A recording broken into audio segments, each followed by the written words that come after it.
안녕하세요. 오늘은 제가 요즘 다이어트에 대해서 격하게 느끼고 있는 부분에 대해 이야기를 나누는 시간을 갖고자 합니다. 저는 작년 10월 피트니스 대회 후에는 다이어트를 따로 하지는 않고 먹고 싶은 거 먹으며 꾸준히 운동을 하고 있습니다. 그 이후로 제가 원하는 체중을 유지하면서 제가 원하는 몸매를 유지하고 있는데 오늘은 어떤 방법으로 제가 유지하고 있는지 말씀드리려고 합니다. 저는 2년 전 이맘때 극한의 저칼로리 다이어트도 해보고 후폭풍으로 심한 요요도 겪어보고 연이은 다이어트에 갑상선에 문제도 생기곤 했었는데요. 요즘은 그런 트러블 없이 비교적 편안하게 몸매를 유지하고 있습니다. 그 방법은 간헐적 단식입니다. 이전부터 제 영상을 오랫동안 시청해오신 분들은 아시겠지만 제가 1년 전 이맘때 간헐적 단식에 대해 굉장히 칭찬을 했었던 적이 있었어요. 그 당시에도 간헐적 단식이 다이어트에도 좋고 저의 건강에도 잘 맞는다 생각했었는데 그 이후로 피트니스 대회를 준비하면서 간헐적 단식을 하지 않다가 요즘 들어 또다시 하고 있는데 정말 좋은 것 같습니다. 그래서 이제 간헐적 단식의 어떤 점이 좋은지 제가 하고 있는 간헐적 단식은 어떤 방법인지에 대해 설명드리겠습니다. 먼저 간헐적 단식을 하게 되고 나서 제가 느끼는 좋은 점은 첫째로 제가 했던 어떤 다이어트 방법보다 지방이 잘 태워지고 그래서 제 몸에서 지방이 잘 몰리는 부분이 복부인데 간헐적 단식을 할 때 복부 지방 관리가 잘 됩니다. 저는 다른 데 살찌는 것보다 유독 배에 지방이 붙는 것을 싫어하는데 간헐적 단식이 이 부분에서 굉장히 이점이 있다고 생각합니다. 두 번째로 좋은 점은 다이어트가 되는데 음식 종류의 제한이 없다는 겁니다. 그래서 제가 시간 조절만 잘하면 언제 어디서든 지인과의 약속에서도 원하는 만큼 원하는 음식을 먹습니다. 다른 다이어트를 할 때는 지인과의 약속을 잡게 되면 음식을 제한하는 것도 스트레스, 양 조절도 스트레스, 이렇게 다이어트를 하고 있다는 사정을 설명하는 것 자체가 스트레스였는데 간헐적 단식은 이 부분에서 스트레스를 안 받게 되는 것이 아주 큰 장점이라고 생각합니다. 여러 종류, 여러 방법의 간헐적 단식이 있겠지만 저는 간헐적 단식을 하면서 제한을 두었던 음식은 단 한 가지도 없습니다. 셋째로 좋은 점은 피부톤이 맑아진다는 걸 느낍니다. 물론 제가 여드름성 피부는 아니지만 피부 컨디션이 안 좋을 때는 두드러기처럼 일어날 때도 있고 피부 표면을 만져봤을 때 꺼끌거리는 것도 있었고 얼굴에 얼룩덜룩 염증기가 보일 때도 있었는데 간헐적 단식을 하면서 느낀 것은 피부 표면이 매끄러워지는 것을 느끼고 얼굴톤이 조금 더 밝아진다는 느낌을 받고 있습니다. 가까운 주변인들도 쉽게 알아차릴 정도로 혈색이 좋아졌습니다. 넷째로는 잠에서 깨는 아침에 이것은 꼭 느껴봐야 알 수 있는 말로 표현하기 힘든 감정인데 아침에 일어날 때 몸이 가벼우면서 기분이 좋고 한마디로 컨디션이 좋다라는 말인데 컨디션이 좋다라고 단순히 말하기엔 크게 공감되기 어려울 정도로 직접 경험해봐야 알 수 있는 아주 클린한 상쾌함입니다.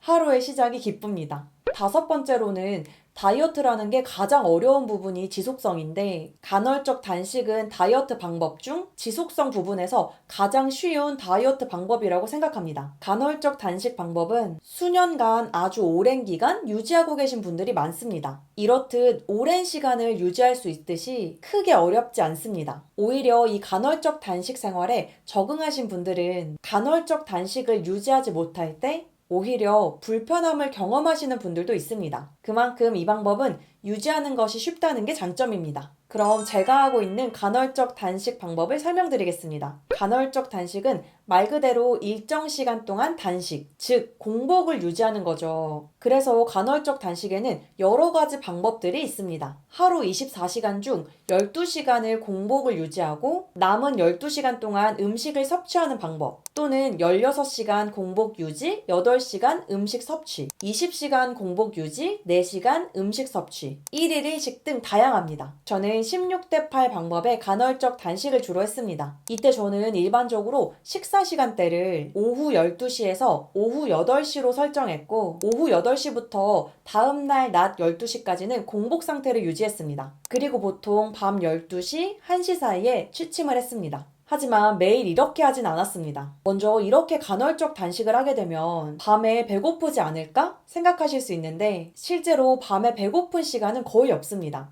밤 8시 이전에 먹고 싶은 음식으로 먹고 싶은 만큼 식사하기 때문에 밤 8시 이후에는 그 음식들이 소화가 되는 시간이라 잠드는 시간까지 배고픔을 거의 느끼지 못합니다. 그리고 아침에 잠에서 깨어나서 낮 12시가 될 때까지는 배고픔을 느끼곤 합니다. 하지만 이것은 간헐적 단식을 시작하고 나서 초반에만 배고픔을 느끼고 무언가 먹고 싶은 욕구가 드는데 간헐적 단식에 한 번 몸이 적응하고 나면 낮 12시 이전에는 오히려 무언가가 먹고 싶지 않다는 생각이 들게 됩니다. 심지어 이 적응되는 기간이 그리 길진 않습니다. 약 2주 정도면 몸이 자연스럽게 적응했습니다. 그렇다고 제가 모든 날을 꼬박 시간을 체크해가며 16대 8을 철저하게 지켰을까요? 절대 아니에요. 그렇게 엄격하게 하고 싶지도 않았고 무엇보다 우선시했던 점은 건강하고 보기 좋은 몸을 원했기 때문에 엄격히 제한되는 룰에 스트레스 받고 싶지 않았습니다. 그래서 가끔은 밤늦게까지 술과 함께 음식을 먹은 날도 있고요. 새벽까지 음식을 먹은 적도 있습니다. 다만 이렇게 늦게까지 음식을 먹은 다음 날에는 공복 시간을 평소보다 길게 갖곤 했어요. 그 전날에 늦게까지 섭취한 음식들을 장이 충분히 소화할 수 있는 시간을 준 거예요. 요약하면 제가 하는 간헐적 단식은 엄격하게 시간을 제한하고 그 시간에만 식사를 하는 방법이 아니라 내 몸속에 있는 장에게 주기적으로 쉬는 시간을 주겠다 라는 생각으로 하고 있습니다. 즉, 장이 잠시 쉬어도 된다는 거죠. 장에게 쉬는 시간을 충분히 준다는 겁니다. 그렇게 장이 쉬는 시간이 길어질수록 공복 시간이 길어질수록 우리의 몸의 인슐린 수치는 내려가고 에너지원으로 지방을 사용하게 되는 거죠. 간헐적 단식을 하며 지방이 잘 빠졌던 이유는 이렇게 공복 시간을 길게 유지해주면 에너지원으로 지방을 사용하게 되니 다이어트 시에 비교적 지방이 잘 태워졌던 것이고요.